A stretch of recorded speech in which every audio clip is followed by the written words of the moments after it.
Imagine a vast, boundless landscape that stretches beyond the horizon of life and death, a terrain where time dissolves, identities blur, and the very fabric of reality shimmers with potential. In Tibetan Buddhism, this realm is called Bardo, the in-between state, a series of liminal thresholds that consciousness traverses between one lifetime and the next. Unlike Western notions of death as a final boundary, the Tibetan view treats death as a profound transition, not an end, but a doorway. The word Bardo itself literally means intermediate state, yet its implications are far richer. It is the alchemical crucible where the soul undergoes dissolution, illumination, and rebirth. The 6 bardos, a spiritual anatomy of transition. Traditional Tibetan teaching describes 6 principal bardos, each reflecting both an aspect of inner experience and a stage in the post-mortem journey. 1. Kiane Bardo, the bardo of birth and life. Though often overlooked, the cycle of birth, growth, aging, and decay is itself a liminal process. Every moment of life, every breath, every thought prepares the consciousness for the more dramatic transitions to come. The patterns we ingrain now become the seeds that flower in the after-death bardos. 2. Milam Bardo, the bardo of dreams. Each night as we slip into sleep, we enter a miniature bardo. In the dream state, the mind projects entire worlds, conflates identities, and dissolves waking certainties. Here we practice lucidity, rehearsing the art of recognizing illusona, skill vital for the bardos of death. 3. Samten Bardo, the bardo of meditation. Deep meditation yields an inner landscape where thoughts arise and vanish, emotions flare and dissipate. Samten Bardo offers a taste of unconditioned mind-clear light, glimpsed through the veil of ordinary consciousness. This clarity becomes an anchor when the clarity of life itself dissolves. 4. Chikai Bardo, the bardo of the moment of death. At the critical instant of physical death, the elements earth, water, fire, air, and space gradually collapse. Sensory doors close in succession. Sight, sound, touch, taste, and smell fade until only the clear light of the mind remains. If recognized, this primal luminosity can liberate the consciousness, ending the cycle of rebirth. 5. Chonyad Bardo, the bardo of dharmata or vision. Having entered the clear light, the consciousness encounters visionary deities, radiant forms embodying bliss or wrath. These are not external gods, but projections of the mind's own karmic imprints. For the unprepared, these visions can appear terrifying or entrancing, pulling the soul toward confusion or obscuration. 6. Sidpa Bardo, the bardo of becoming. Finally, the mind's residual force streams outward, drawn by latent karmic propensities, desires, aversions, attachments. This bardo determines the next incarnation, as the consciousness seeks a fresh body and environment resonant with its accumulated habits. Yet even here, with practice, one can redirect that force, choosing liberation instead of repetition. Consciousness as mapmaker. These bardos are not fixed locations on a chart, but states of consciousness. Each bardo reflects a facet of our own psyche, the habitual patterns of waking life, the dreamlike unreality of sleep, the fierce clarity of meditation, the surrender of death, the intoxication of visionary experience, and the gravitational pull of karma. In teaching the bardos, Tibetan masters did not intend to incite fear, but to equip practitioners with maps and tools.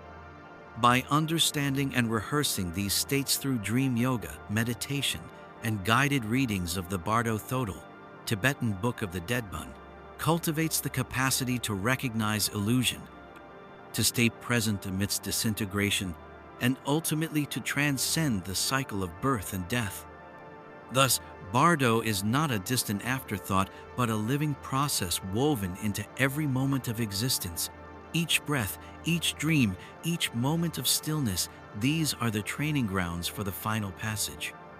And as we journey through this in-between, we come to see that death and life are not opposites, but two poles of a sacred continuum, held together by the luminous mystery of the Black Sunday.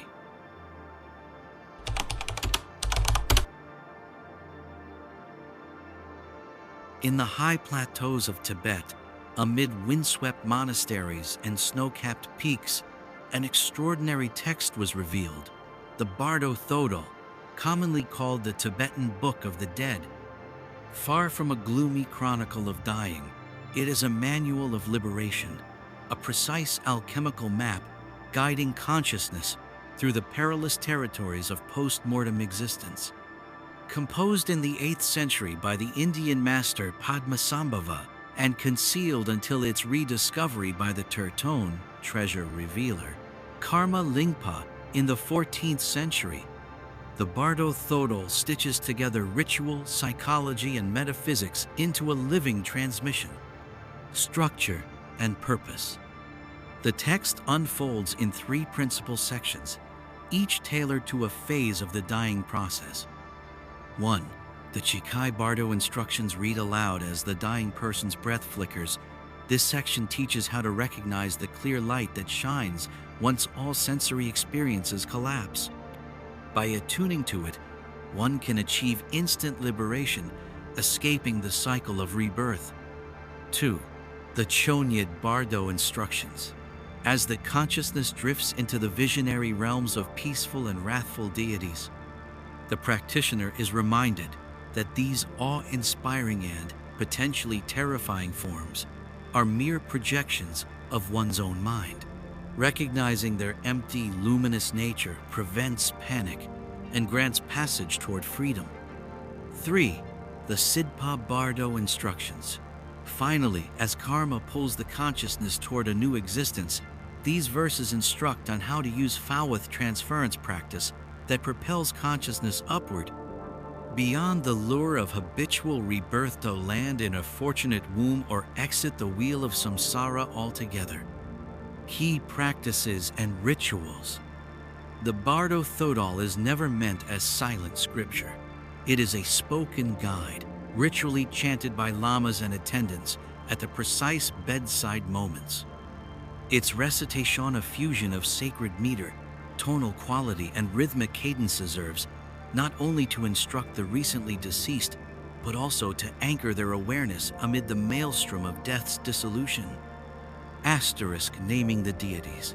As each deity appears, but the serene Buddhas or the fierce Harakasta text names them clearly, instructing the dying to recognize each vision as a familiar mirror of their own mind, state. This recognition dissolves fear. Asterisk visualization and mantra. The text weaves mantras and visual instructions to imagine one's consciousness as a luminous sphere, to recite sacred syllables, and to visualize garden-like pure lands where one may rest and purify. Asterisk guidance for attendants. Family and monastic attendants are taught the correct sequence, timing the recitations to the dying process, maintaining a calm environment with incense and bells, and safeguarding the transitional state from disruptive influences. Psychology of the Bardos.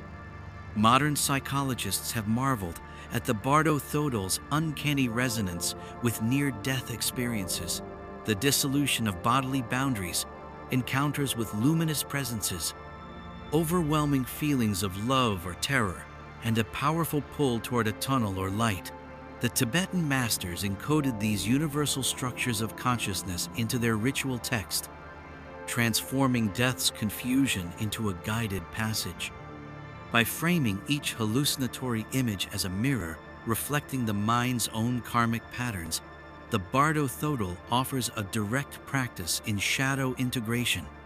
Where Western narratives often treat such visions as pathology, the Tibetan path treats them as portals, each peaceful deity revealing unrecognized virtues, each wrathful mandala exposing hidden attachments and fears.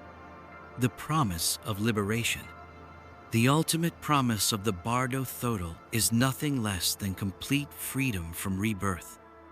If the dying mind can cling to the clear light, the substratum of consciousness that underlies all phenomena, transcends the mechanical pull of karma.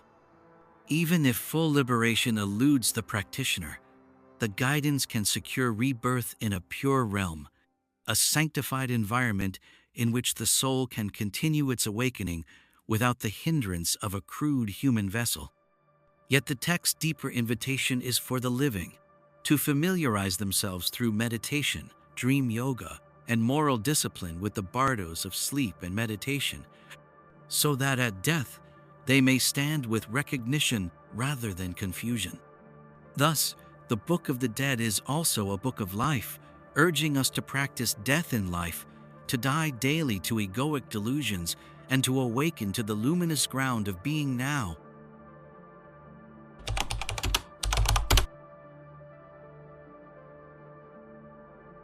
At the very instant of death, the familiar world collapses.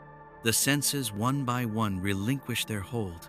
Vision dims, sounds fade to silence. The weight of the body dissolves into nothingness. What remains is a luminous emptiness, the primal essence of mind itself, the clear light. This moment, known in Tibetan as the Chikhai Bardo, is the first and most profound threshold.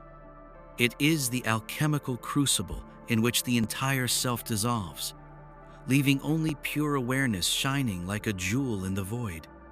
To abide in this naked luminosity is to taste ultimate freedom. All habitual patterns, fear, desire, attachment lose their power in the presence of the clear light. Here there are no forms, no stories, no duality, only the undiluted potency of consciousness. But because our ordinary minds have grown accustomed to the solidity of form, this formless radiance often slips by unrecognized. It may appear as a fleeting flash, a spacious clarity, or a boundless sea of light, and if it is mistaken for mere emptiness or extinction, the opportunity for liberation is lost. The Tibetan Book of the Dead teaches that if one can recognize and merge with this clear light, liberation is immediate. The alchemical metaphor is direct. The ego structure, like base metal, is reduced to its pure essence, uncolored by the impurities of fear and craving. This is the nigredo of death, the blackening that precedes albedo and rubedobut. Here it is also the gateway to eternal freedom. The darkness of dissolution gives way to the brightest light, and the cycle of suffering finally breaks. Yet recognizing the clear light requires preparation. Through meditation practice, one cultivates the capacity to sustain awareness when all support vanishes. By familiarizing oneself with the formless nature of mind, by resting in insight practices that dissolve mental constructs, one learns to welcome the unknown with equanimity. In the throes of dying, these trained faculties become anchors, allowing the consciousness to settle into the clear light rather than being swept away by residual karmic forces. For those who cannot yet recognize this luminous ground, the Bardo Thödol offers guidance, reassuring the dying that what lies before them is not terror but liberation, encouraging them to remain calm, to relax into the radiance rather than recoil. The dying are told to let go of fear, to let go of identity, and to surrender into the glowing void. In that surrender, the ultimate alchemy occurs, the transformation of death into the seed of awakening. Moreover, the clear light of death mirrors the clear light glimpsed in deep meditation or in the dream state. There too, in the depths of unconsciousness, the mind can awaken to its own luminous nature. Thus, dream yoga and meditative practices are not mere preliminaries, they are rehearsals for the final journey. By experiencing the clear light in life, even briefly, one builds the confidence and recognition needed when life's stage finally falls away.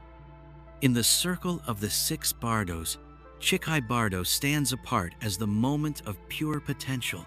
It is the alchemical black sun, the heart of darkness pregnant with light. For those who taste its utter clarity, the return to conditioned existence is optional. They may step beyond the wheel of rebirth altogether, or choose their next world with full awareness. And even if they do return, they bring back the seed of this realization, sowing the promise of awakening in the next life. Thus, Chikai Bardo is both the end of one journey and the beginning of another, in alchemical crucible, where death becomes the most potent catalyst for life. In standing unflinching before the clear light, the soul ignites its deepest spark, discovering that in the very heart of dissolution lies the indestructible core of being.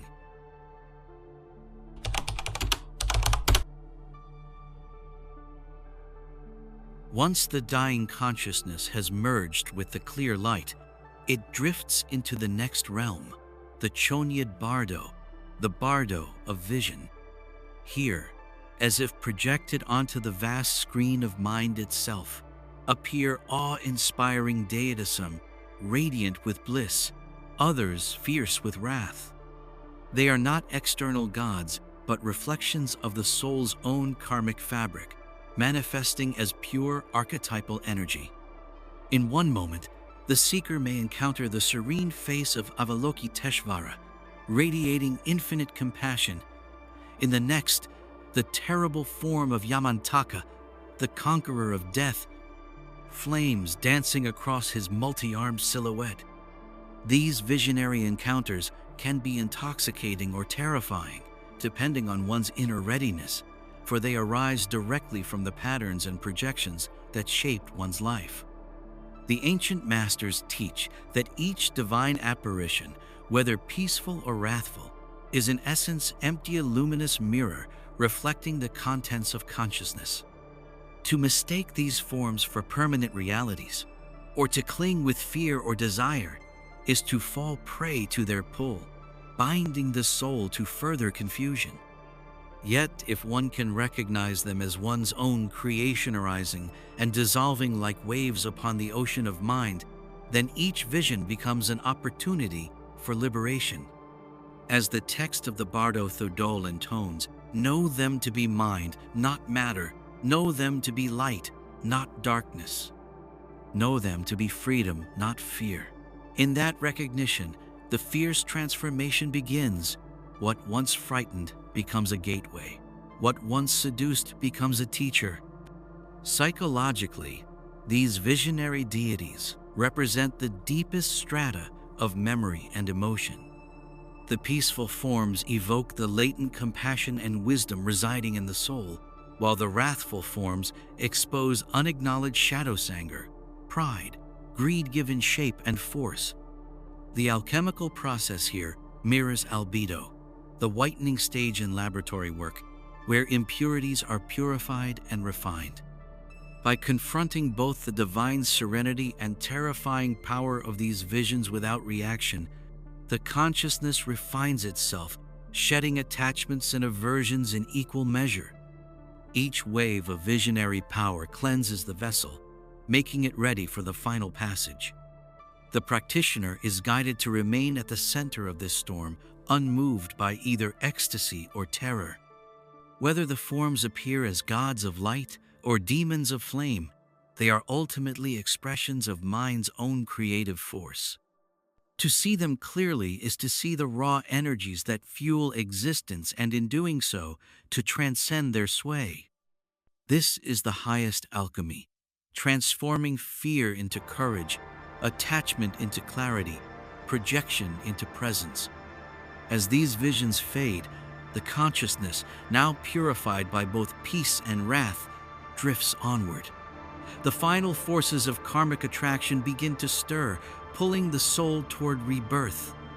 But those who have moved through Chonyad Bardo with recognition carry in their awareness the seeds of true liberation, proof that even the wildest forms of the mind can be met and mastered without fear. In this way, Chonyad Bardo stands as the grand visionary crucible, where the soul's deepest facets are revealed and reconciled, preparing it to choose its next fate with eyes wide open.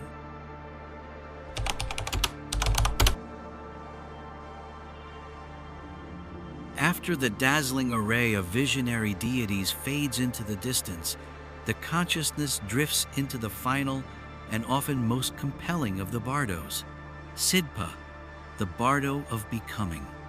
Here, the soul finds itself drawn by invisible thread shapes and desires woven throughout lifetimes, karmic imprints that tug the spirit toward a new form. No bright visions or roaring terrors greet the traveler.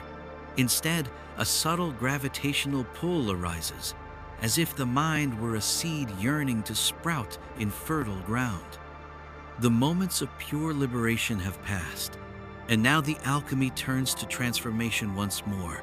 The consciousness must coalesce into shape, choosing its next garment of flesh. In Sidpa Bardo, the luminous emptiness of earlier stages gives way to the magnetic allure of familiarity. The dying mind, now free from the tyranny of sensory input, is guided by the subtlest echoes of past cravings. Scenes from previous lives, half-remembered desires, and unresolved emotions begin to stir. These karmic phantom currents carry the consciousness toward birth's threshold, like eddies directing a leaf down a river. Yet this process need not be mindless. According to the Bardo Thödol, the soul may recognize these pull factors and employ the practice of phawa, the transference of consciousness, to project itself instead toward a favorable rebirth or ultimate release.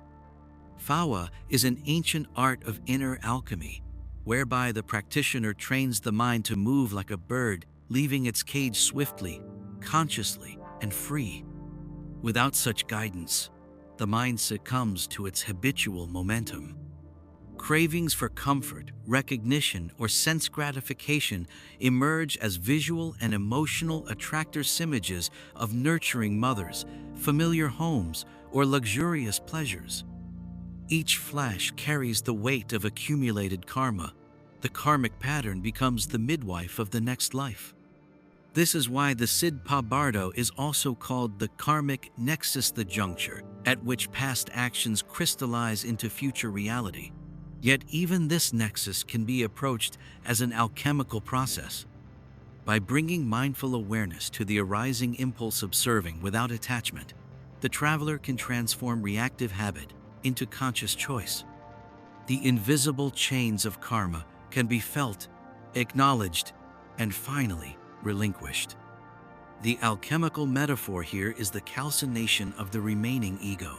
Just as a blacksmith heats metal until its shape softens, so too must the final dross of self-identification be melted away. This calcination is not violent, but gently final burnishing that renders the soul malleable for its next form. In deep meditation, one practices observing thought and emotion as passing phenomena, neither clinging nor resisting. When applied in the Bardo, this same detachment allows the consciousness to pass through the Sidpa currents, unbound by fear of loss or craving for gain. In this way, the Bardo becomes a place of ultimate freedom rather than entrapment. Ultimately, the journey through Sidpa Bardo culminates at the threshold of birth. The luminous strand of awareness threads through the womb of a future mother, or, for the fully awakened, dissolves into the boundless expanse beyond the cycle of rebirth.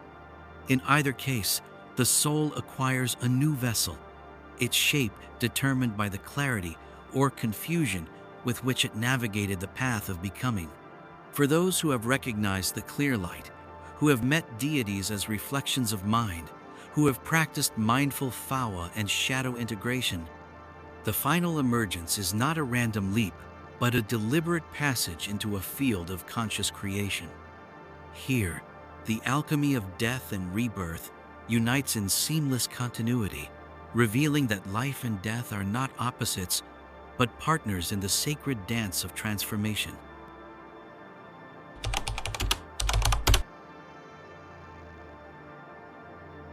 In the tapestry of Tibetan practice, death is not left to chance, but honored through precise rituals that guide the soul's journey from the moment of its final breath to its emergence into new form.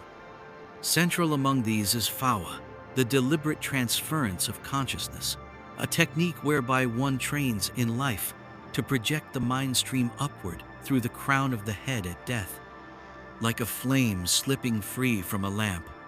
With Phawa, the dying practitioner, supported by a lama or trusted attendant, focuses single-pointedly on a mantra and a visualized pathway, sending the radiant essence of awareness straight into a pure realm or toward full liberation, bypassing the uncertain pull of habitual rebirth.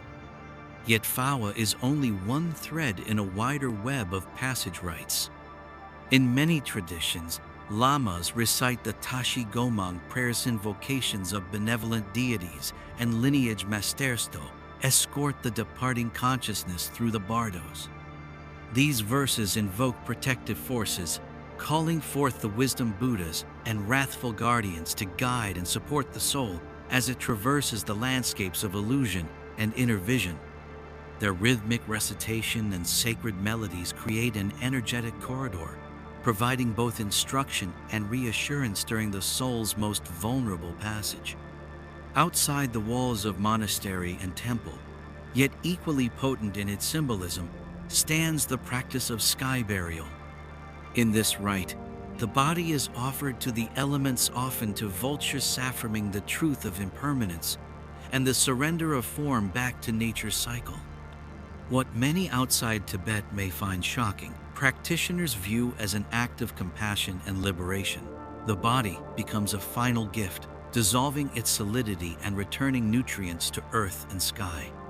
In doing so, it mirrors the Bardo teaching that all forms are temporary vessels, clinging to the corpse, as to life itself only obstructs the soul's onward journey.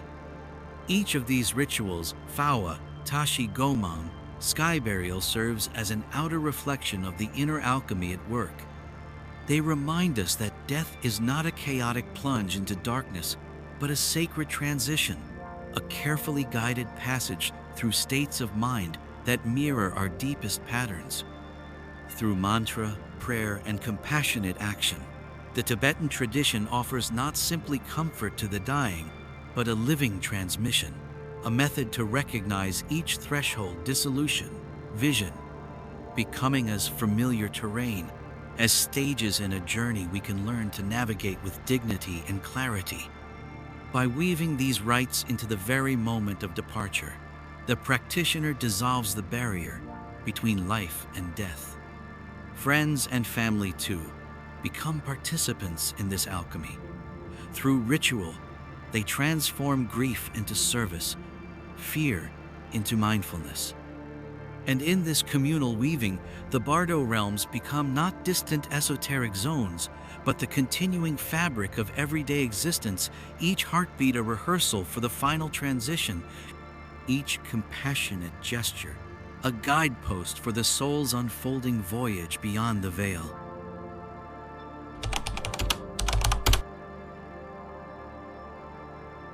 Across the vast tapestry of human civilization, cultures have woven their own paths through the mystery of deities, a unique expression of the soul's journey beyond the veil, yet all echoing the same alchemical truth.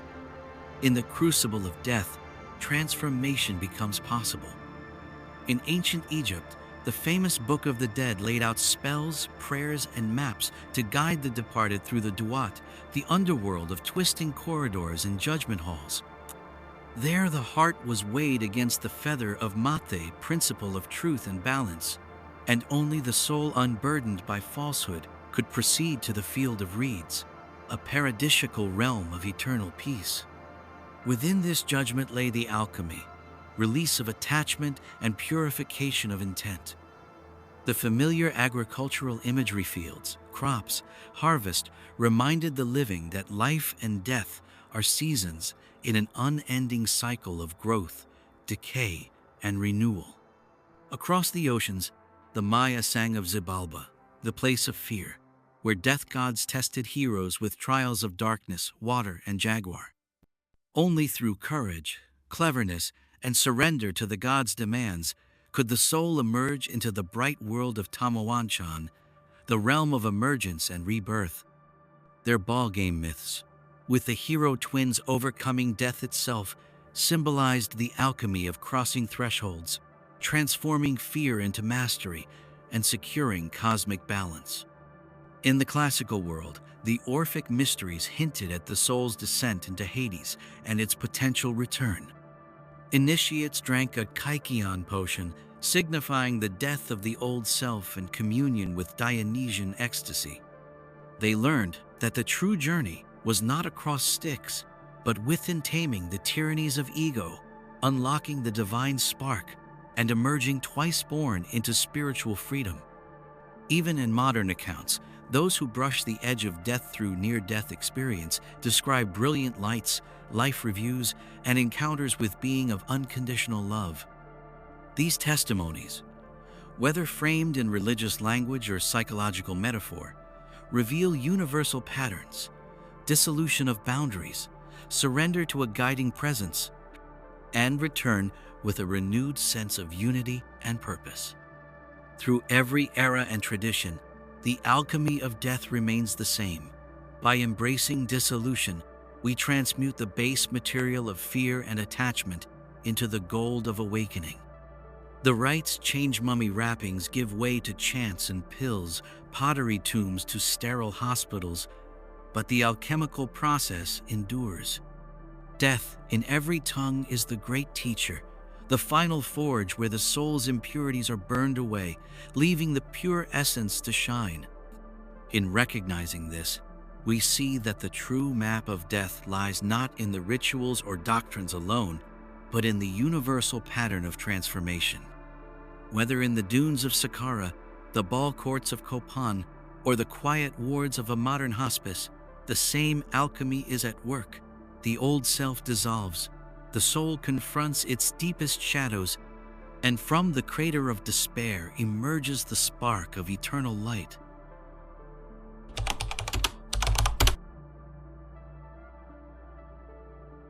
Long before the final breath, the lessons of the bardos invite us to live as if we already walk between worlds. To meet death without fear, we must practice its alchemy in life's everyday moments. This begins with dream yoga, a discipline in which each night's dreams become a miniature bardo. Here, within the fluid theater of slumber, we learn to distinguish waking reality from phantom projections, to recognize the mind's creative power, and to hold awareness steady as visions rise and fall. Through dream yoga, the consciousness becomes fluent in the language of illusions, gaining the clarity needed when faced with the grander dissolutions of death. In parallel, meditation on the clear light cultivates familiarity with the luminous ground underlying all phenomena. By resting the mind in spacious awareness, allowing thoughts and sensations to arise and subside, without grasping, touch the same primordial luminosity that greets the dying in the Chikai Bardo. Each practice session is an incursion into the alchemical womb of death, a rehearsal for the moment when form fades and pure awareness stands unshaken. Beyond formal practices, cultivating mindful presence in daily life anchors us in the present bardo of waking. Noticing breath, body, and emotion as they arise, we observe the transient nature of experience and lessen our attachment to identity, possessions, and outcomes. This conscious witnessing dissolves the habitual currents of craving and aversion, the very forces that will tug us toward rebirth in the Sidpa Bardo. By practicing non-attachment now, we train the soul to glide through death's final currents with grace. Ethical conductinisty, compassion, generosity forms another pillar of preparation. Karma is the cloth from which the fabric of the Sidpa Bardo is woven. A life of kindness and integrity lightens this tapestry, reducing the weight of regrets and harmful patterns that might otherwise propel the consciousness back into suffering. Such virtue becomes a talisman, a silent guide that escorts the soul toward favorable realms or complete liberation. Finally, engaging with the teachings of the Bardo Thödol through reading, hearing, and reflection imprints the mind stream with instructions that may surface when conventional cognition fades. By internalizing key verses and visualizations, we build a luminous thread of guidance that resonates even when physical faculties fail. In this way, the sacred text becomes more than scripture. It becomes a living lineage transmitted directly to the heart of consciousness. Through these combined avenues, dream yoga, meditation on clear light, mindful presence, ethical living, and integration of Bardo teachings, we transform each moment into an inner passage. We no longer fear the unknown, we befriend it. The borders between life and death soften, and the bardos cease to be distant realms. They become our ever-present terrain, fields of potential where the alchemy of dissolution and rebirth unfolds continuously. In learning to navigate our own bardos now, we inherit the ultimate gift, the power to face any transition with open eyes and an unshakable heart. And when the time comes for the final passage, the gates open not with terror, but with the welcome certainty that death itself is the greatest teacher and ally on the path to awakening.